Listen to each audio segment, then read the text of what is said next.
Muy bien. Ahí estamos en directo.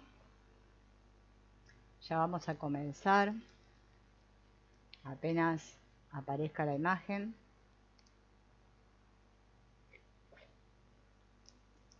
Siempre va un poquito con retraso la imagen.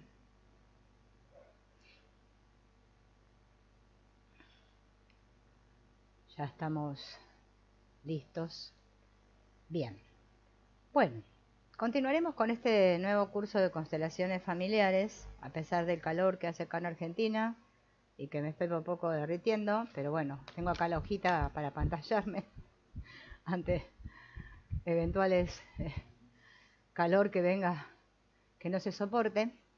Y hoy vamos a arrancar con este asunto de lo fenomenológico, que es una palabra que bueno, obviamente es muy conocida en constelaciones familiares, ¿no? Estas constelaciones familiares describen un procedimiento que es sistémico fenomenológico. Son dos palabras que se usan mucho para configurar sistemas familiares con la ayuda, si lo hacemos en grupo, ¿no?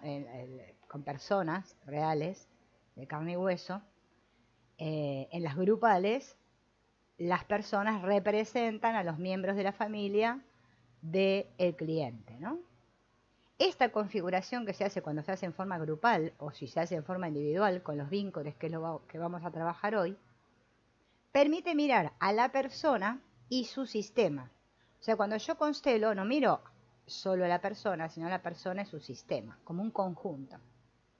Y puedo entender así todas las implicaciones inconscientes que la perjudican a esa persona en su destino, o sea, en este ir hacia la vida. El inconsciente familiar produce en el nivel del alma efectos en nuestra vida que no nos podemos imaginar. Hechos significativos que fueron excluidos o no considerados se repiten en diferentes generaciones. Y cada individuo lleva consigo la información de su historia, aunque no la conozca, ¿no? Esto es como decir así. Vamos a poner la cámara para que lo podamos hacer más práctico. Esta, vamos a agarrar cualquier persona. Esta es una persona. Vamos a imaginar. Bien, esta persona. En una constelación se mira a esta persona en conjunto con todo su sistema. Imaginemos que esta persona tiene una madre, un padre, todos lo tenemos, qué sé yo, una hermana, podemos decir unos abuelos y todo, pero bueno, vamos a decir que tiene una hermana, una madre y un padre por ahora. Después podemos agregar más integrantes. Entonces, por eso es sistémico y fenomenológico. Ay, me cayó. Porque no miro solo a la persona, sino la miro sistémicamente. Eso es importante, aprender esa palabra para poder comprender qué es lo que estamos mirando, ¿no? Todos formamos parte de un sistema familiar, podríamos decir específico, y a la vez ese sistema familiar está dentro de una sociedad más grande, dentro de un país, dentro de un continente, dentro de un mundo. O sea que todos estamos, y dentro de un universo, si lo vamos extendiendo, ¿no? O sea que todos formamos parte.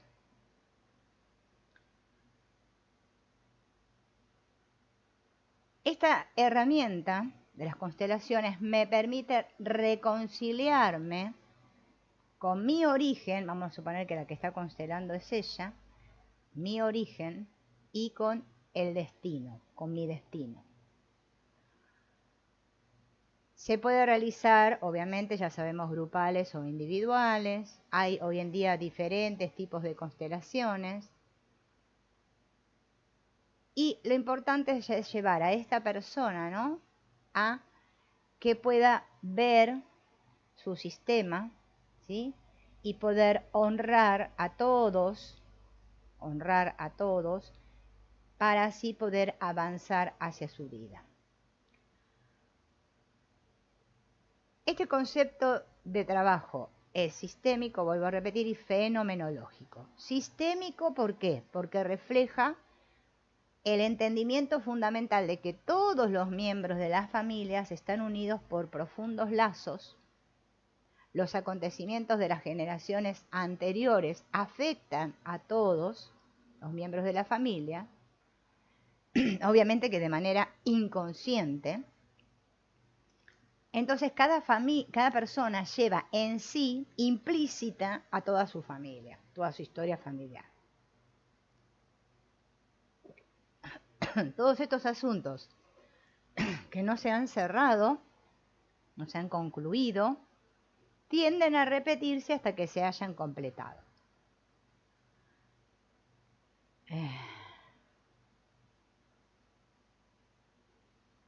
El aspecto fenomenológico se manifiesta a través de la actitud del facilitador, como en el modo de observación y hasta los procedimientos con los que se despliega la constelación. La atención en el trabajo está dirigida a los fenómenos que se muestran a través de los representantes e incluye la reacción del consultante. Leer y traducir las imágenes de la constelación. Leer y traducir. Sin interpretar. Sin interpretar. El constelador que interpreta no está en sintonía con el espíritu. Si interpreta. Y para hacer esto se requiere mucho tiempo, entrenamiento, práctica. Solo si el constelador o facilitador actúa sin ánimo de juzgar y con pureza de intención, va a poder observar los fenómenos que surgen durante la constelación. Va a poder ver lo fenomenológico, ¿no? Bien. El objetivo de las constelaciones, ya sean individuales como grupales, no es curar la depresión, por ejemplo, ni eliminar los síntomas de los enfermos, ni resolver los problemas de pareja, ni cambiar el destino de una persona. Escuchen bien esto, porque en internet hoy en día hay tanta cosa por ahí que dicen de todo, ¿no? Y mezclan las constelaciones con cualquier cosa. Y es una pena que esta herramienta tan pura que dejó Bert Hellinger hoy en día se esté trastornando y convirtiéndose en cualquier cosa, como un cachivache.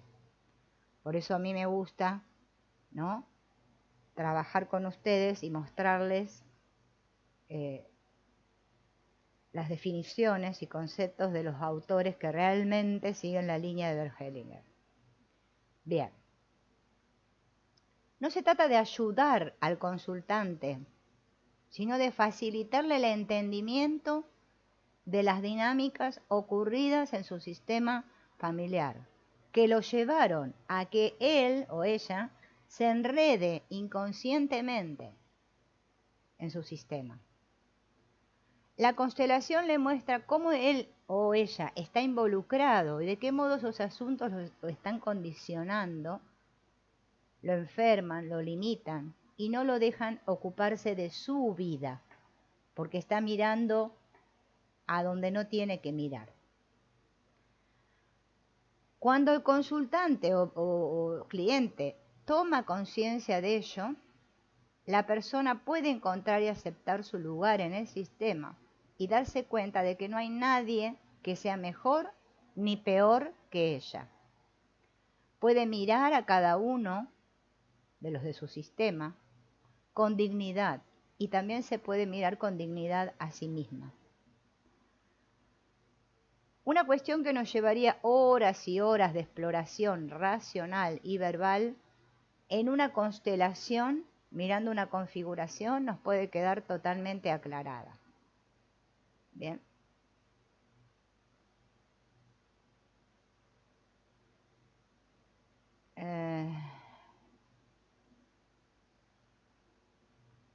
Así que por más que nosotros digamos que, por ejemplo, hacemos una constelación individual, en realidad en el fondo no sería individual porque nosotros siempre estamos haciendo una mirada sistémica, ¿no? Bien.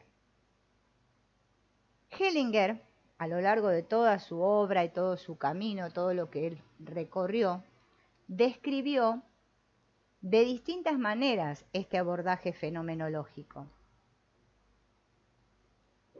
Y dijo que estaba compuesto de diferentes etapas. Estas etapas son desarrolladas de distintas formas a lo largo de toda la obra de Bert Hellinger. Y nosotros lo que vamos a hacer hoy es ver un breve como resumen, ¿no?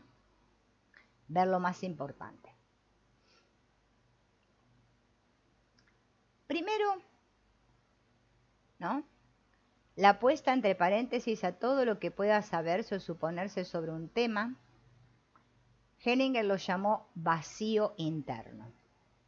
Ese es el estado necesario de un constelador, bueno, y el cliente también, estar en estado vacío, ¿sí? En ese famoso estado o centro vacío también le llamamos, es lo primero para poder constelar. Si yo no estoy en ese centro vacío, que es el primer paso, la primera instancia, me olvido de todo lo que sé, de todo lo que me dijeron, no hago eso, entonces yo no puedo entrar en el proceso. Bien.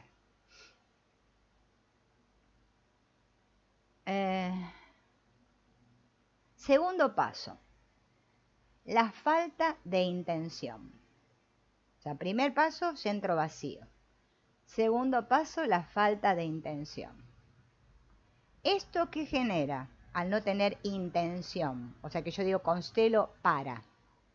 Al no tener intención, yo genero un estado de espera, pero sin actividad, o sea, no actividad.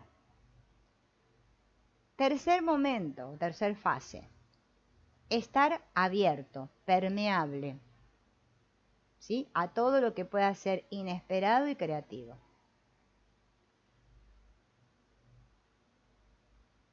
En una descripción diferente y que complementa la anterior, perfila aspectos sustanciales de esta metodología.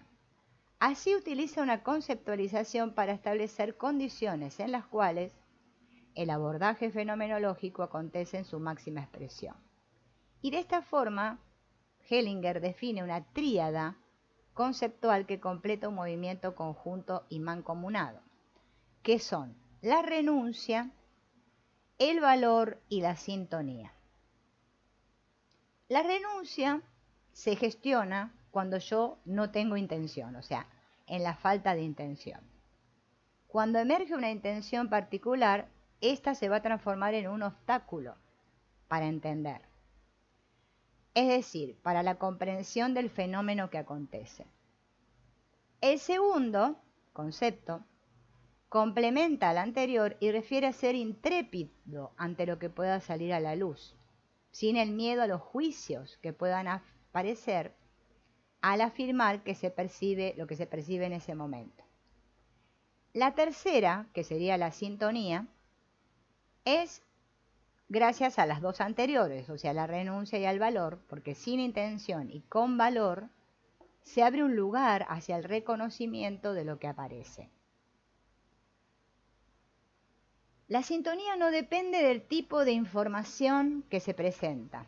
Es por eso que se puede establecer contacto de la misma forma e intensidad, ya sea con la inocencia y la culpa, la salud y la enfermedad, la vida y la muerte. Bien. Como dijo Bert Hellinger, el entendimiento creativo no es deductivo, no resulta de conclusiones, no encuentra aplicación. Todo entendimiento sigue siendo vacío. Lo que se muestra en este camino del entendimiento es que por ser creativo jamás es perfecto, jamás es definitivo, jamás es verdad pura, porque a ese paso le sigue el próximo. El abordaje fenomenológico implica un tipo de verdad muy peculiar que tiene puntos de contacto con las investigaciones de este señor llamado Heidegger, que dijo, en cuanto a esto, ¿no? Bert Hellinger, la verdad es algo que como un rayo surge súbitamente desde lo ausente a lo presente y luego vuelve a sumergirse en lo ausente. Es decir, resplandece por un instante y desaparece. En el momento del destello es totalmente válida. De esto no queda duda alguna, pero si yo lo generalizo, pretendo que el instante sea eterno y de esta manera dejo de reconocer que la verdad es fugaz. Podemos destacar que el concepto de verdad en este contexto tiene características que deben diferenciarse de su definición clásica.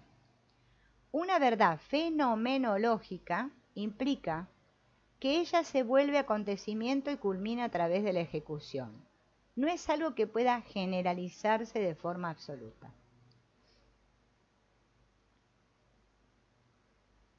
Bien. Entonces las constelaciones tienen como base esta metodología sistémica y fenomenológica.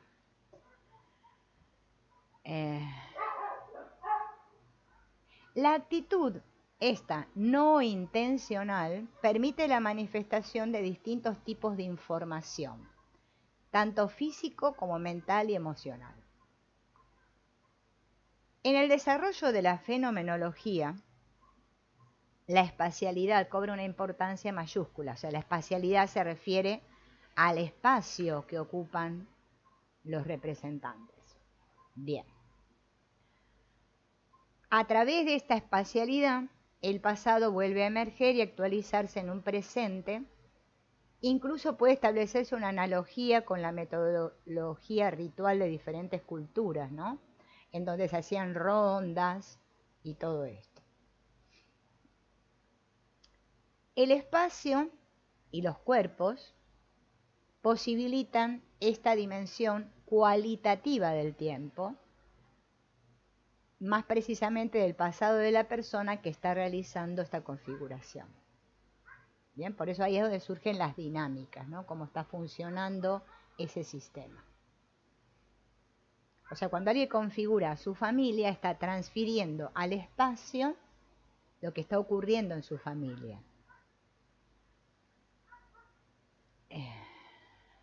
Bien.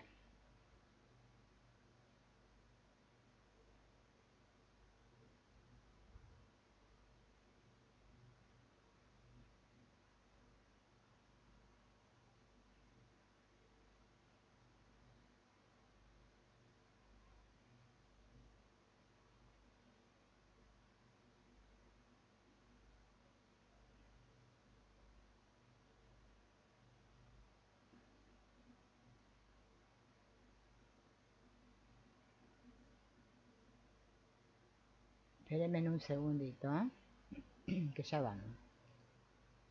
Todos los seres humanos vivimos experiencias particulares y tenemos emociones alrededor de esas experiencias que vivimos. Cuando nosotros somos niños, las experiencias van dejando huellas en nosotros y esas experiencias, especialmente las que fueron negativas, producen miedo, culpa o vergüenza. La mente entonces, ¿qué hace? Separa la experiencia y guarda en otro sitio llamado el inconsciente la emoción conectada a eso. O sea, vamos a imaginar que estamos constelando a, bueno, vamos a ponerle María, que siempre es el nombre más común, ¿no? A María va creciendo, ¿no? Se nació en esta familia, con este papá, con esta mamá, después vino su hermanita, nació su hermanita, y fue teniendo durante su vida, como todos nosotros, muchas experiencias. Pero ¿qué sucede? Como hay experiencias que nuestra mente no puede asimilar, ¿qué es lo que hace nuestra mente? Separa la experiencia y la guarda a nivel inconsciente. Entonces separa la experiencia, vamos a imaginar que esta es la experiencia, ¿no?, de la emoción conectada al hecho. Vamos a poner otro para el hecho. Vamos a imaginar que esto es lo que le sucedió a ella, una experiencia negativa. Y su mente hizo esto, separó, ¿no?, lo que sucedió de justamente esa emoción que le provocó, para poder subsistir. Es como un mecanismo de supervivencia que tenemos todos. Lo hacemos todos, no que algunos, o lo que constelamos, o algunos seres especiales. No, todos, todos, todos. Bien. Es un mecanismo de defensa, vuelvo a repetir. ¿Para qué lo hace eso nuestra mente? Para conservar el equilibrio. ¿Bien? En una constelación, cuando nosotros reconstruimos una experiencia, en la representación, van a aparecer justamente esa emoción que está conectada a esa experiencia. Esta experiencia que tuvo, esta emoción que está conectada a esta experiencia que ella tuvo, va a aparecer. Bien.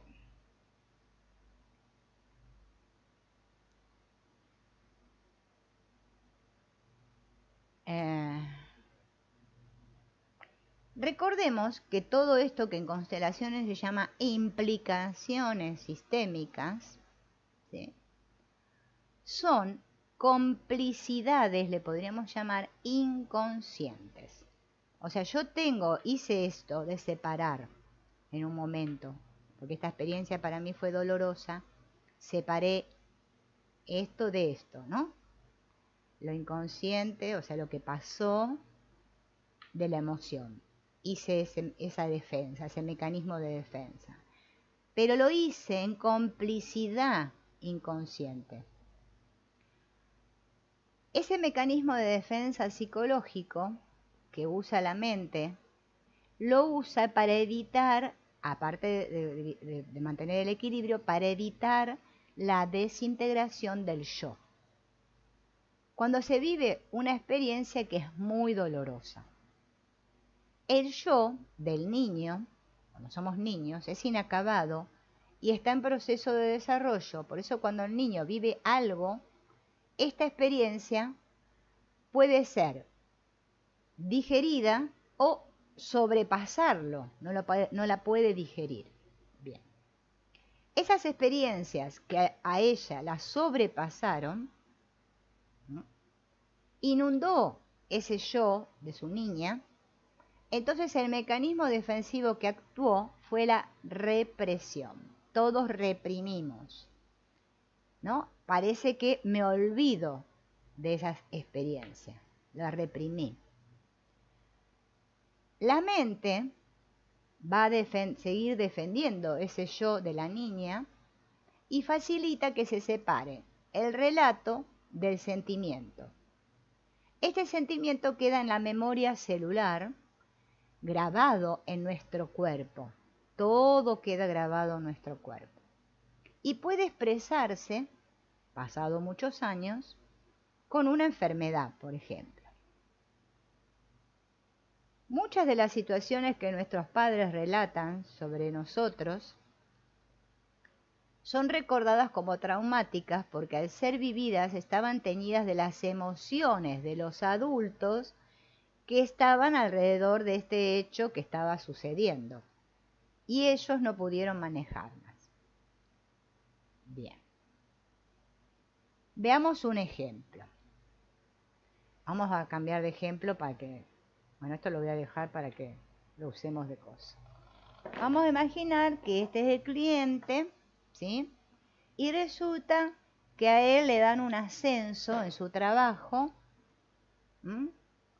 Y cuando le dan ese ascenso en la empresa, a este señor, vamos a imaginar que se llama Juan, le agarra un dolor abdominal muy profundo. Va al médico, nada, no le encuentran nada. Y resulta que se va a hacer una hipnosis, ¿sí? Porque ya había probado todo, qué sé yo, se va a hacer una hipnosis. Esa hipnosis muestra que a los 5 años, cuando él tenía 5 años, estamos relatando la experiencia que él tuvo, ¿no? Cuando él tenía 5 años, él se encontraba en el corredor de la casa donde vivían y alguien entró a contar que su padre acababa de morir en un accidente, ¿no? Viene esta persona X, ¿no? Y cuenta que su papá, vamos a imaginar que este es el padre, había muerto en un accidente. ¿Bien? Entonces la madre, ¿qué hacía la madre? La madre lloraba por lo que le pasó al padre. ¿Bien? Decía, ahora, ¿quién va a producir para que yo pueda sacar a mis hijos adelante? Porque la madre al morir el padre dice, ¿ahora qué voy a hacer, no? Él sintió ese dolor abdominal en ese momento, cuando se produjo esta experiencia de la muerte del padre, y estaba aterrado de miedo, entonces le dolía la panza cuando era pequeño, tenía 5 años nada más. Y él sintió que iba a tener que hacerse cargo de toda su familia, porque era el hijo mayor. Bien. Y en realidad es lo que tuvo que hacer, ¿no? En su vida, hacerse cargo de la familia. En el momento que él lo ascienden, le dan ese ascenso en su empresa, a él le viene el recuerdo de esta experiencia, con esta emoción de miedo, ¿no? Y esto que él había mandado a su inconsciente. ¿Y cómo le viene? Manifestándose con un dolor de estómago.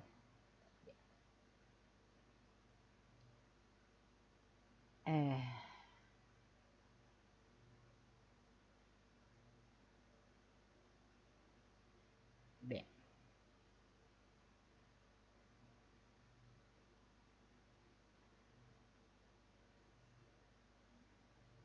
Entonces, ¿qué es lo que dicen las constelaciones? ¿Cómo nosotros podemos reconciliarnos con estas situaciones dolorosas? Bien, y lo que sea, porque esta es una situación X que estamos planteando, a cada uno le ha pasado algo, ¿no? Estos traumas, que le llamamos traumas, ¿no? Primero, recordando, ¿sí?, que lo más importante en nuestra vida es tener en cuenta que nosotros llegamos a la vida a través de unos padres. Este es el padre que se había muerto de él, ¿no? El padre que va a la derecha y la madre. Él llegó a la vida gracias a estos padres. Al señor que le dijo, vamos a sacar. Bien. Porque me están agarrando ganas de estornudar. Ay, va. Al tomar a la madre significa, tomar es recibir, no tomar de agarrar, tomar, recibir en mi corazón. ¿Qué hago yo cuando la tomo a mi madre tal cual es? Me estoy vinculando a mi pasado con el origen de mi vida, con la abundancia, que se traduce en mi vida como dinero, salud, dinero y amor. Bien. Porque de la madre yo recibo el mandato de ser el transmisor de los valores pasados. Cuando yo abrazo a mi madre, abrazo significa no que el abrazo, bueno, la puedo abrazar también en la forma, pero abrazo, que la recibo, que la acojo, incondicionalmente, o sea, tal como es, estoy abrazando la salud. Cuando yo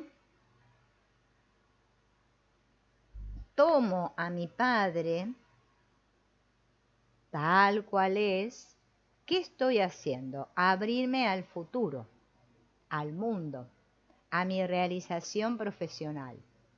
Porque del Padre recibo la fuerza de la superación para luchar por la supervivencia y la entrega a un proyecto. Del Padre siempre me viene la fuerza, el compromiso, la responsabilidad.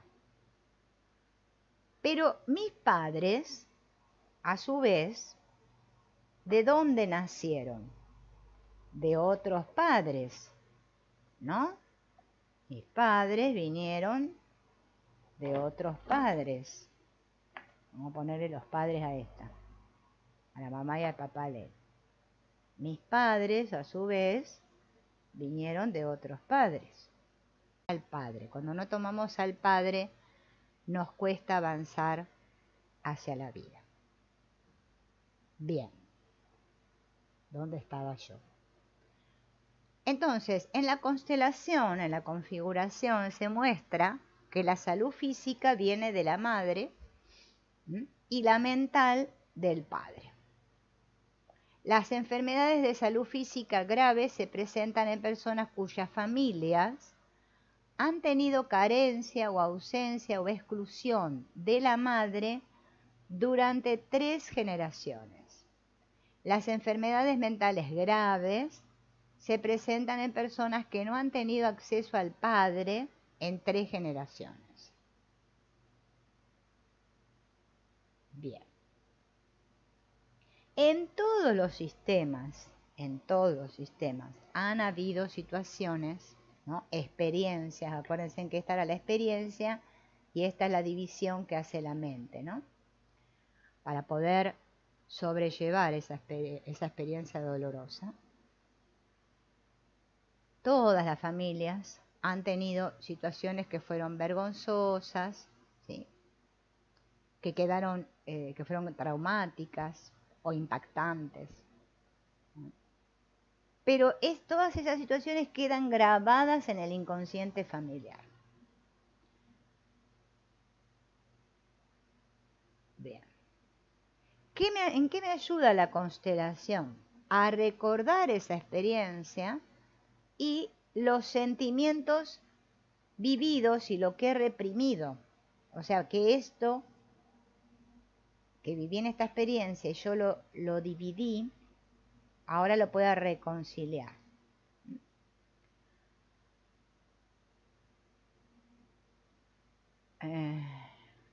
Durante la constelación, la organización que hace el constelado, o sea, en este caso se está constelando él, cuando ubica a sus representantes en el espacio, nos está mostrando en una escena esa experiencia dolorosa que está reprimida. Cuando hacemos los movimientos y los representantes se mueven, lo que estamos haciendo es buscar la solución a esta imagen. Esta imagen no, porque está ordenada, estamos hablando de que la imagen estuviera desordenada, ¿no? Y llegar a una imagen solución.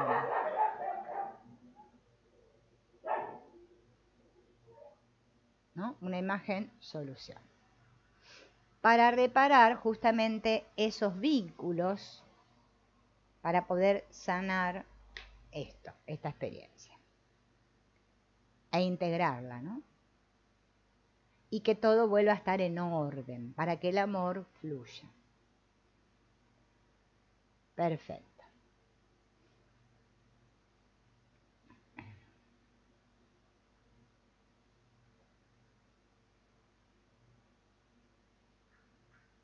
Bueno, todo esto. Justo están ladrando los perros porque, bueno, porque golpean. A ver, vamos a poner.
Bien, acá estamos de vuelta.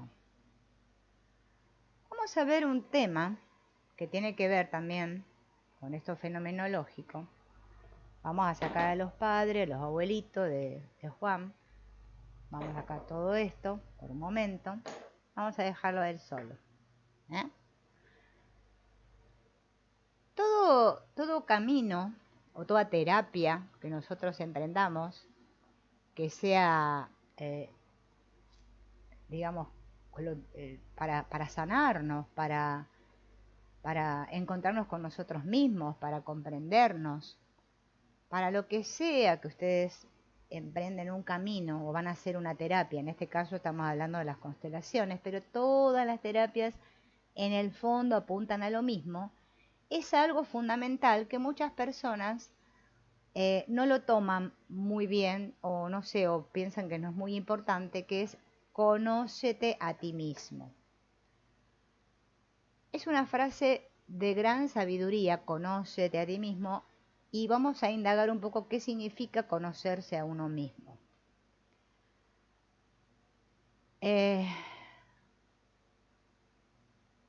Bien.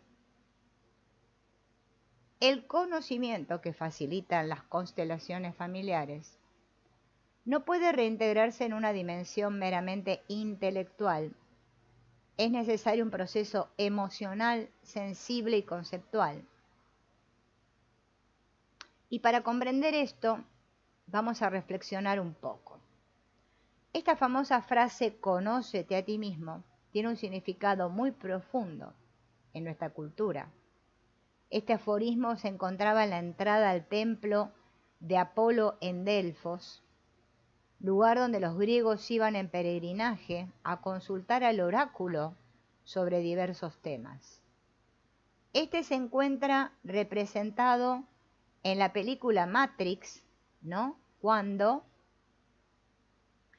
Neo va al oráculo en busca de respuestas sobre su destino, y en la entrada de la cocina aparece esta inscripción: conócete a ti mismo. Existen diversas interpretaciones sobre este aforismo, pero nos interesa una mirada particular que desarrolla Foucault, o Foucault se escribe, pero yo lo pronuncio Foucault, no sé si se pronuncia así exactamente, el cual rescata a nuestro entender un sentido más antiguo y que fue perdiéndose a lo largo de la historia. Según este pensador, el conócete a ti mismo se fue transformando a partir de la modernidad en un saber intelectual del sujeto que sabe sobre sí como si conociera algo de manera racional, o sea, acá, en su cabeza, ¿no? Pero esta interpretación, según sus investigaciones, este pensador, ¿no?, está muy alejada del sentido que tenía para los griegos. Esta sentencia no se refiere al autoconocimiento intelectual, ni a partir de allí se genera un fundamento moral que sirve de guía racional para el comportamiento del ser humano, sino que para este pensador esta sentencia se encuentra inscripta en un proceso más amplio que llama inquietud de sí mismo. Inquietud de sí mismo, que genera la necesidad de ocuparse de sí mismo en un sentido más amplio que un conocimiento intelectual. De esta manera, el proceso en el cual se inscribe el conócete a ti mismo implica un cuidado de sí que representa un movimiento físico, emocional, espiritual y mental, es decir, que contiene una ética y una estética, en una preparación de nuestra interioridad para acceder a cierto saber. Debido a todo esto, cada escuela filosófica de la antigüedad no era un simple saber teórico, sino que implicaba una serie de prácticas y experiencias, o sea, técnicas.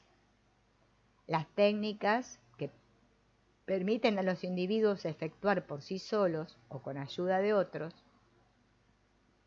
una serie de operaciones sobre sus propios cuerpos, almas, pensamientos, conducta, y hacerlo de manera tal de transformarse, modificarse y alcanzar cierto estado de perfección, felicidad, pureza. En resonancia con estas investigaciones, el profesor Rodrigo Castillo dice: por eso la actitud de Sócrates en la antigua Grecia era tan peculiar. Cuando conversaba con alguien, Sócrates nunca se ponía en el lugar del dueño de la verdad, ¿no? Como si yo, terapeuta, fuera el dueño de la verdad. Bien. Se ocupaba de algo muy distinto, que era preguntarle a quienes supuestamente sabían por qué decían que sabían. Y esto para mostrarles que a fin de cuentas realmente no sabían lo que decían o creían saber. Por eso el despierto es el que no sabe. El que se cree que sabe está dormido. Bien. Yo sé que estos no van a estar de acuerdo muchos, pero bueno, investíguenlo. Así todas las cosas iban a parar a un lugar que resultaba liberador, el lugar del no saber. Imaginemos que esto representa el no sé, no tengo ni idea de nada. Bien. Solo sé que no sé nada. Bien. El juez, que decía saber lo que era la justicia, el cura, que decía saber lo que era la piedad, el poeta, que decía saber lo que era el amor, finalmente ninguno, incluido el propio Sócrates, podía responder a esa pregunta aparentemente tan sencilla: ¿qué es? Pero curiosamente ese no saber se convertía, a través de este diálogo socrático, ¿no?, que introdujo Sócrates, en un poder. ¿Cuál poder? El de cuestionar lo obvio. Por plantear abiertamente estas cuestiones, a Sócrates lo encerraron y lo condenaron a muerte. Claro, porque en este mundo el que dice que no sabe y se cuestiona está loco. Vos, para no estar loco en este mundo de todos locos, tenés que saber, tener juicio propio y opinar, ser muy opinador, crítico, todo como son los seres humanos acá en el mundo. Esos son los que están considerados que saben, claro, los que saben. Esos son los normales, los otros son los locos. Si yo digo que no sé nada, quedo como un tonto, como un tonto. ¿Cómo no voy a saber? Es como el famoso cuento, había un cuento del rey, el rey famoso, que llama a unos que le hagan un traje, el emperador, era el traje del emperador, de Andersen, que los señores le hagan un traje muy costoso y hermoso al emperador, ¿no? Entonces estos que eran unos tránsfugas le dicen: sí, sí, danos tanto dinero. Entonces el señor les da el dinero, el emperador, a los tránsfugas esto, y ellos no compran ninguna tela, lo estafan. Y le hacen un traje que no era nada, o sea, era invisible, o sea, no le hacen nada. Y se lo hacen poner. Y le dicen, ¿no? Porque el emperador se mira al espejo, se pone el traje, se mira al espejo, y él como que le daba la sensación de que estaba en bolas, o sea, estaba desnudo. Pero resulta que ellos le decían: no, es que el traje ese es así. ¿Sabe qué pasa? Que el que no ve el traje, el que no lo ve, es tonto. Entonces, como el rey, el emperador, no quería pasar por tonto, decía que sí, que él veía el traje, a pesar de que no lo veía. Nadie quiere pasar por tonto en este mundo, porque el miedo a equivocarnos es terrible. ¿Cómo no voy a saber? ¿Cómo me voy a equivocar? Dios mío, es la muerte. Si que equivocarse es la muerte. Entonces el señor emperador sale a pasear por las calles, todo el público, estaba todos ahí mirando, todos se daban cuenta que el señor estaba desnudo, que estaba en bolas, pero nadie decía nada, porque si alguien decía iba a ser considerado tonto. Entonces nadie quería ser considerado tonto. Pero resulta que había un niñito, a ver si encuentro un niñito, acá. Había un niñito que empieza a decir: ¡ey, el emperador está en bola, está desnudo!, decía. Y a imagínense, ahí le agarró la vergüenza al emperador, porque Claro, el niñito lo delató. Los niños siempre dicen la verdad. Cuando crecemos nos volvemos todos mentirosos, porque tenemos tanto miedo a equivocarnos que mentimos, no decimos la verdad. Por eso nos enfermamos, tenemos problemas en las relaciones y después nos vamos a constelar para arreglar todo ese rollo. Bien, todo sale de ahí, en que yo no quiero no saber, yo quiero saber. A mí eso de no saber, no me vengan con ese cuento, dice el ser humano. Bien, y así vienen todos los rollos. Entonces, volviendo a el asunto del Sócrates, que lo encerraron, porque le decían que estaba loquito, entonces lo condenaron a muerte. ¿Será entonces que hacer filosofía es pensar por pensar nomás? ¿Dónde estaría el riesgo? ¿Pero qué tiene que ver esto con nosotros? Bueno, podemos decir que cuando hablamos de pensar, no nos estamos refiriendo a una actividad que yo hago con la cabeza, porque el cerebro también es algo muy importante para el mundo. Bien, no me estoy refiriendo a eso, una actividad mental o pasiva. Lo que estamos tratando de hacer es involucrarnos con la filosofía, no solamente desde la mente, sino también con la palabra y con el cuerpo. Estamos más cerca tal vez de la idea de algunas corrientes orientales que dicen que ellos no hacen diferenciación entre la mente y el corazón. Lo que queremos es contradecir y deshacernos de la idea que sostiene que tratar de vincularse con la verdad, buscar la verdad, hacer filosofía, esté ligado al hecho de conocer muchas cosas, ser muy inteligente. ¿Bien? O tener algún tipo de autorización externa para hablar o pensar por mí mismo. Eso, tanto como el hecho de que conocer no implique ponernos en juego a nosotros mismos, de lo que estamos hablando acá es de lo contrario. Cuando Sócrates dice que hacer filosofía es conocerme a mí mismo y ocuparme de mí mismo, me está diciendo que lo que tengo que hacer si quiero filosofar es un trabajo en mí mismo y con mí mismo, y en este trabajo hay que pagar un precio. Ese precio no se puede expresar en términos de dinero, porque es el precio de transformarme a mí mismo. Si yo lo tomo así, probablemente conocerme a mí mismo y ocuparme de mí mismo no tiene mucho que ver con tener mucha información y acumular muchos saberes. Tal vez tenga mucho más que ver con aprender a estar conmigo mismo, aprender a vivir conmigo mismo y aprender a la vez que aprendo a vivir conmigo, poder aprender a vivir con los demás. Porque cuando yo aprendo a relacionarme conmigo mismo, puedo relacionarme con los demás. Para eso yo tengo que abrir un espacio, una apertura, ¿eh? Y es justamente esa de cuestionar lo que es obvio. Nosotros no nos cuestionamos. Viene Pepe y me dice, sí, la gallina pone huevos negros, y yo digo, ay, sí, mira qué bien. Ay, a ver, vamos a ver cómo son los huevos negros. No me cuestiono, no me cuestiono. Bien, por eso las constelaciones implican este proceso interior de cuestionarme.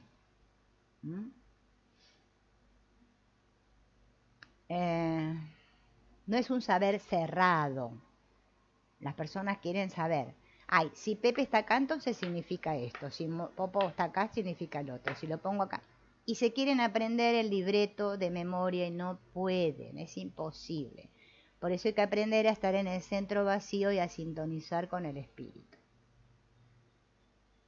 Bien, yo sé que parezco pesada, pero es que... ¿no?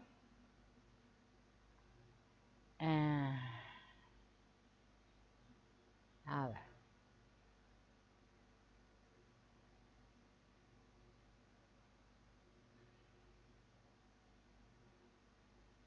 a veces tener mucha información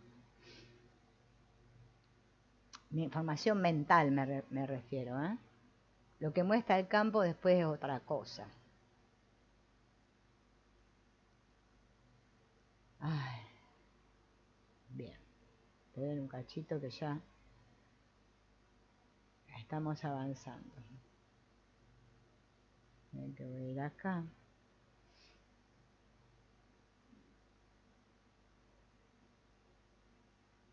Y vamos a ver.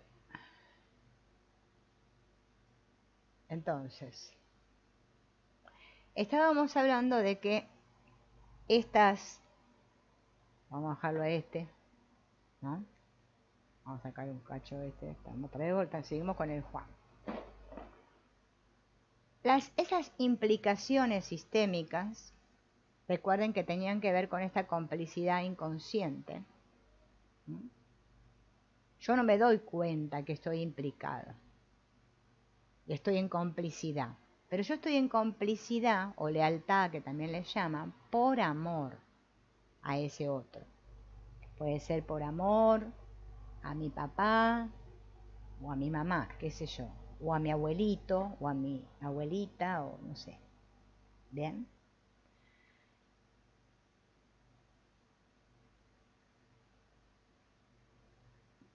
Lo hago de manera inconsciente para poder justamente que eso siga estando dentro del sistema, porque el mismo sistema tiene miedo de liberarse de eso. Entonces yo me atribuyo un papel, ¿sí? O me apropio de algo que no me pertenece y me siento que tengo la responsabilidad de otra persona. Entonces me tomo como propios los sentimientos de otros. A eso se le llama en constelaciones atribución. Una de las atribuciones es hacer propios los sentimientos de otra persona del sistema familiar, y puede ser esto una identificación. Imaginemos, a ver, que esta es mi mamá y está identificada con ella, con su mamá. Y a su vez yo estoy identificada con mi abuelita. Va, él, es Juan. Bien. Podría ser un caso de identificación, una hija que se enfada con su padre, ¿sí? Yo soy la hija, vamos a cambiar de figurita. Imaginen que esta es la hija, y la hija está enfadada con su papá. Por lo general, cuando está enfadada, siempre el consultante los pone enfrentados a los vínculos, ¿no? Porque la mamá, en realidad, es la que está enojada con su papá. Y le transmite a la hija ese enojo que ella siente hacia su esposo. Entonces, la hija está enojada con su papá y no sabe por qué. Porque está mirando a su papá a través de los ojos de su mamá, no de los de ella.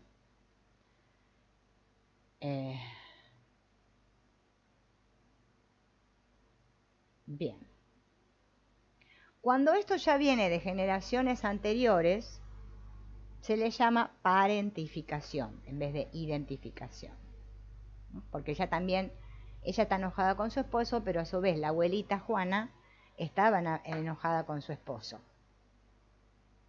Ya es un enojo que viene de atrás. Por ejemplo, el hijo mayor toma el lugar del padre y se hace cargo de sus hermanos. También puede ser una parentificación, como en el caso que vimos anteriormente. Cuando se dirigen emociones y sentimientos de un antepasado desde el interior de un descendiente hacia otra persona ajena a la familia, estamos hablando de doble transferencia. O sea, emociones y sentimientos de un antepasado, ¿no?, hacia otra persona ajena a la familia. Vamos a imaginar, qué sé yo,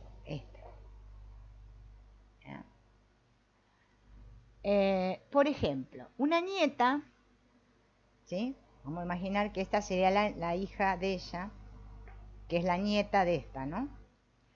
Se enoja con su esposo, resulta que se casa, a ver si encuentro un varón que sea pequeñito, porque se casa con él y ella se enoja con su esposo, está enojada con su esposo, porque transfirió el enojo de su abuela hacia su abuelo,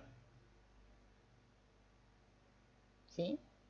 Porque ella percibió ese enojo y ella ahora se relaciona con su esposo de la misma manera que su abuelita se relacionaba con su esposo.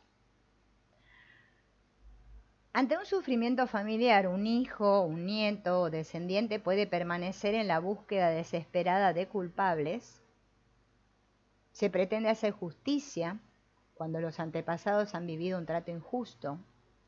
Por ejemplo, fueron despojados, vulnerados, abusados, maltratados.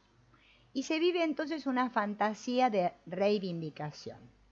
Por ejemplo, un hijo quiere vengar el asesinato de su padre matando a alguien del sistema del asesino, o una hija cuyo padre muere muy joven a causa de un infarto, lo siente como una injusticia, entonces cada vez que alguien muere, ella dice, si se murió mi papá, cualquiera puede morir.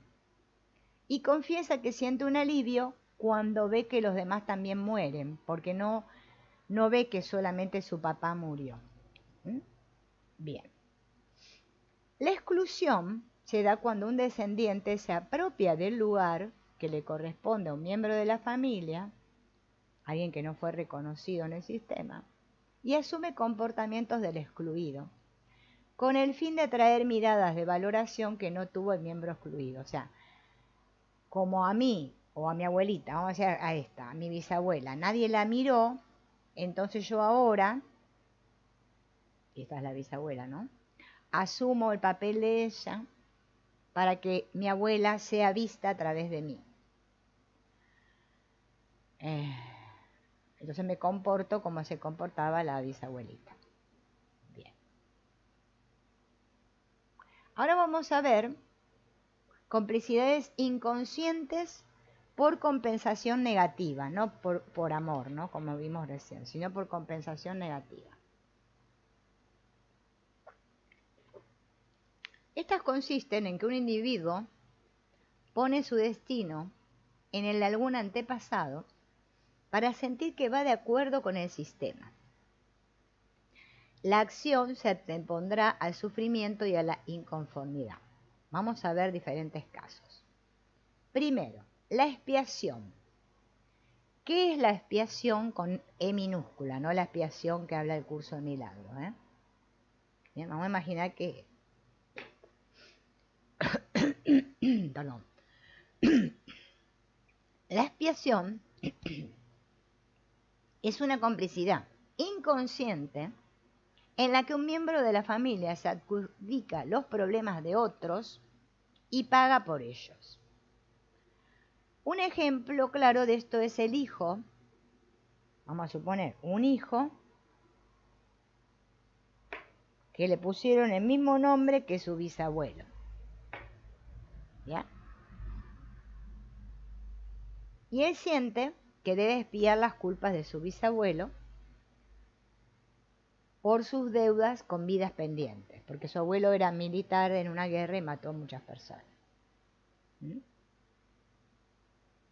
El respeto a la vida es un principio, si se va en contra de los principios se acaba con la paz del alma, y muchas veces las enfermedades son expresión de esta complicidad inconsciente de este nieto con su abuela. Otra es la retribución.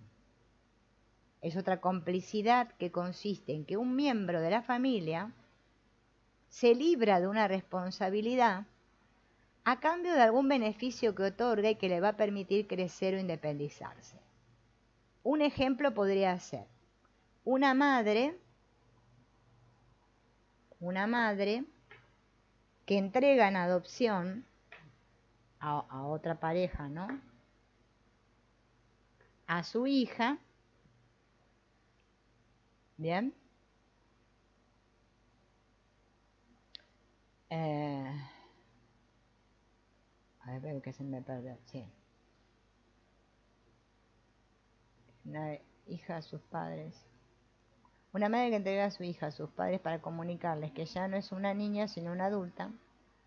Las niñas no tienen hijos, las adultas sí son madres, ¿no?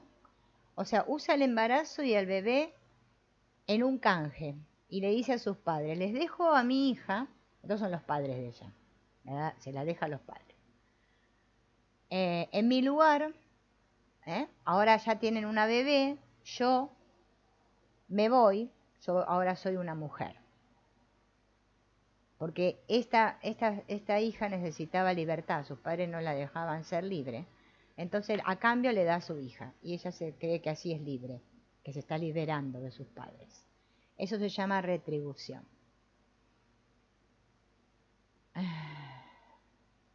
Bien.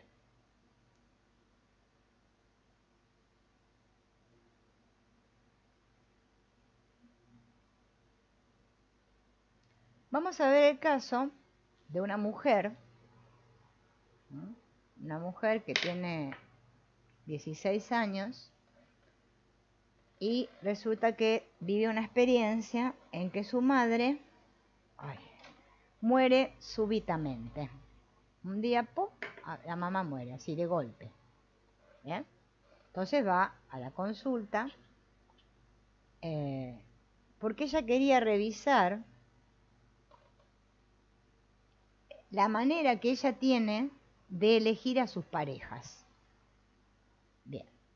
Había un común denominador en los hombres que ella elegía como parejas, que elegía hombres que estaban desamparados afectivamente y económicamente, y en los que se encontraban después de convertirse en su pareja. O sea, ella se enamoraba de un hombre y después este hombre se quedaba desamparado afectivamente y económicamente. Ese era el patrón que ella repetía. Revisa con la terapeuta toda clase de circunstancias en sus relaciones afectivas y ella se centra en las limitaciones humanas de su padre. Sin embargo, sus quejas hacia sus parejas estaban acompañadas de frases como: me engañó, me prometió algo y no cumplió, ya no puedo más, yo creía que ya tenía armada una familia, no me separo porque no puedo exponer a mi hijo mayor, o sea, el que tenía el que se hizo con otra pareja, ¿no? Porque esta es otra pareja que se repitió otra vez lo mismo, que siempre la dejaban desamparada económica y afectivamente. No puedo tener otra pérdida, ¿no? Así que no quiero ver esa opción, decía ella. Ella se encontraba exhausta y deprimida.